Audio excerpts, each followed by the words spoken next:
got so much motherfucking design on right now.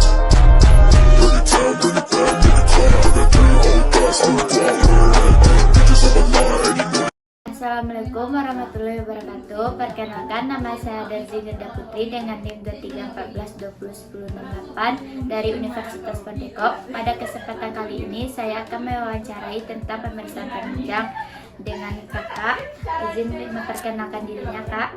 Baik, saya Tiara Pertama Dapitra yang pernah dinas di Rumah Sakit Ibnu Sina. Baiklah, Kak, saya akan mempertanyakan tentang apa itu pemeriksaan penunjang. Jadi pemeriksaan penunjang adalah pemeriksaan yang dilakukan oleh tenaga kesehatan untuk mendiagnosis kesehatan klien atau pasien. Apa saja contoh dari pemeriksaan ini? Contoh dari pemeriksaan penunjang bisa berupa pemeriksaan tes darah, tes urin, MRI, CT scan, dan EKG. Dan tujuan dari pemeriksaan itu bisa dijelaskan? Tujuannya berupa untuk mendiagnosis penyakit atau kondisi pasien. Selanjutnya ada untuk menentukan prognosis, untuk membantu perencanaan selanjutnya atau perencanaan tindakan keperawatan yang selanjutnya.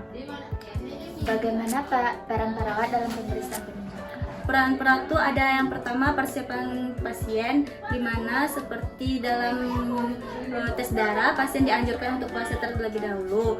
Selanjutnya ada identifikasi pasien, di mana perawat harus mengidentifikasi pasien berupa nama pasien dengan lengkap. Selanjutnya ada tempat dan tanggal lahir pasien, dan juga ada nomor medical record pasien.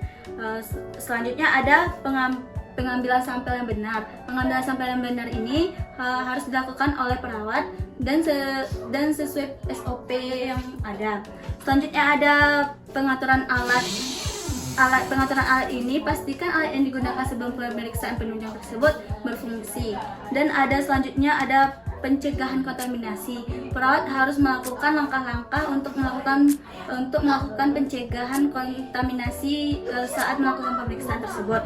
Selanjutnya ada pemantauan pasca sampai pemeriksaan, di mana perawat harus mampu mengetahui dampak apa saja yang akan ada dalam pemeriksaan tersebut. Selanjutnya ada pelaporan dan dokumentasi, di mana perawat harus melakukan dokumentasi yang akurat dan lengkap. Terus, Kak, bagaimana peran perawat dalam pemeriksaan penunjang? Peran perawat dalam pemeriksaan penunjang bisa berupa persiapan pasien, sama seperti dengan pemeriksaan dalam tes darah, harus pastikan pasien puasa terlebih dahulu. Selanjutnya ada pendamping pasien dengan memberikan dukungan emosional, dan juga ada bantuan dalam pemeriksaan, di mana perawat bertugas untuk menyiapkan alat yang akan digunakan dalam pemeriksaan tersebut. Selanjutnya ada pemantauan pasca dan pemeriksaan. Sama seperti tadi, kita harus memantau dampak yang akan timbul.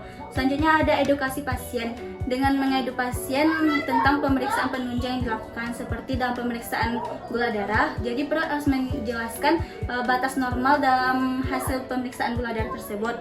Dan ada juga pelaporan dan dokumentasi, di mana pelaporan dan dokumentasi ini harus akurat dan lengkap. Apa solusi jika ada kendala dalam pemeriksaan penunjang? Solusinya yang pertama dengan komunikasi dengan pasien. Komunikasikan dengan pasien secara terbuka tentang apa saja dampak yang mungkin terjadi dalam pemeriksaan, dan juga ada konsultasi dengan tenaga kesehatan lainnya, seperti mencari solusi terhadap masalah yang timbul. Juga ada penyesuaian prosedur.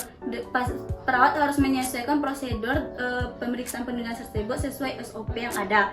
Dan juga ada pemberian dukungan, seperti pemberian dukungan tambahan, seperti apabila pasien itu cemas, bisa dilakukan pemeriksaan ulang.